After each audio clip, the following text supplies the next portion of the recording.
पेक्षा जास्त सीझन्स मध्ये विमेन्स प्रीमियर लीगने power pack cricket, thrilling chases आणि सुपरस्टार परफॉर्मन्सेस दिले. पण एक माइलस्टोन नेहमी हाताबाहेरचा राहिला, ते म्हणजे इंडिव्हिज्युअल सेंचुरी. 50+ स्कोर्स येत होते जात होते. 90 स्कोर पण खूप वेळा बघायला मिळाला.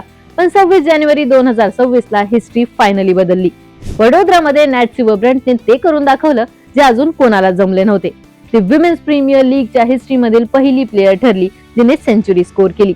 हा फक्त एक मोठा नॉक नव्हता, हा लीग साठी एक डिफायनिंग मोमेंट होता.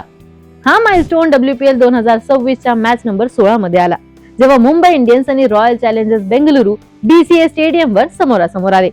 प्ले ऑफ इम्प्लिकेशन असलेल्या एक क्रुशियल लीग मॅच मध्ये मुंबईला फर्स्ट बॅटिंग करावी लागली. एक अर्ली विकेट पडली आणि प्रेशर वाढला. पण नॅट सिल्व्हरब्रंट क्लॅरिटी आणि इंटेंट सोबत क्रीजवर आली, एक्झॅक्टली जसं इलाइट प्लेयर्स करतात. हेली मॅथ्यूज सोबत मिळून नॅट सिल्व्हरब्रंटने इनिंग्स पुन्हा बिल्ड केली. सेकंड विकेटसाठी कमांडिंग 131 रन पार्टनरशिप करत मॅथ्यूजने परफेक्ट सपोर्टिंग रोल प्ले केला.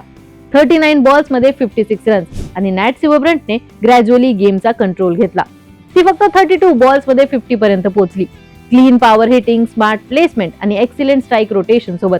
आणि सगळ्यात जास्त हायलाइटला होते तिचे कंपोजर. माइलस्टोनचा विचार करायचा सोडून ती टीमच्या नीड्सवर फोकस ठेवून होती.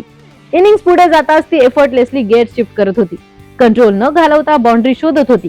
फायनल ओव्हर्स मध्ये ती पुन्हा एक्सेलरेट झाली आणि 57 बॉल्स मध्ये तिने आपली सेंचुरी कंप्लीट केली. 100 नॉट आउट, तेही 16 फोर्स आणि 1 6 सोबत. या इनिंग्समुळे मुंबई इंडियन्सने फॉर्बिडेबल 199 फॉर 4 पोस्ट केले.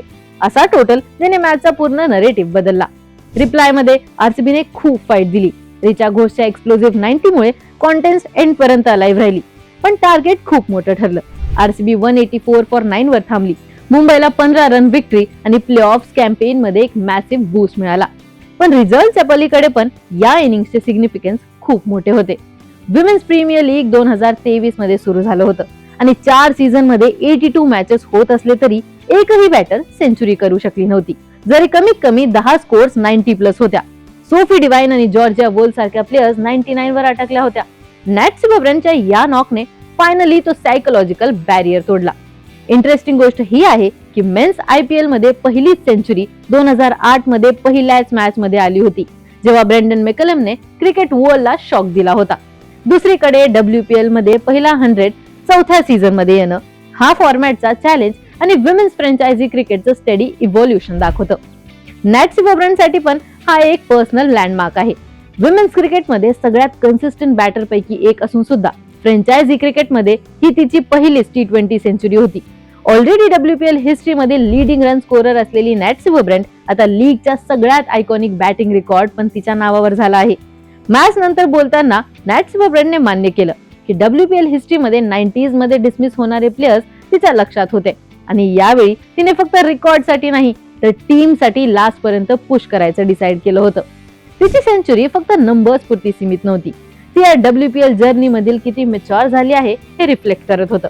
Fitness standards, batting depth, confidence आणि इंटेंट सगळ्या गोष्टी. तिच्यामुळे फ्युचर सीझन साठी एक नवा बेंचमार्क सेट झाला आहे. आता जेव्हा सेंचुरी बॅरियर फायनली ब्रेक झाला आहे, तुम्हाला काय वाटतं? WPL बॅटर्स मोठ्या इंडिव्हिज्युअल स्कोर साठी पुश करतील का, की नॅट सिल्व्हरब्रंटची ही नॉक या सीझन मधील सगळ्यात स्पेशल इनिंग्स मधून लक्षात राहील? तुमचे थॉट्स आम्हाला कमेंट्स मध्ये कळवा आणि अशाच क्रीडा विषयक ट्रेंडिंग अपडेटसाठी AGC स्पोर्ट्सला सबस्क्राईब करायला विसरू नका.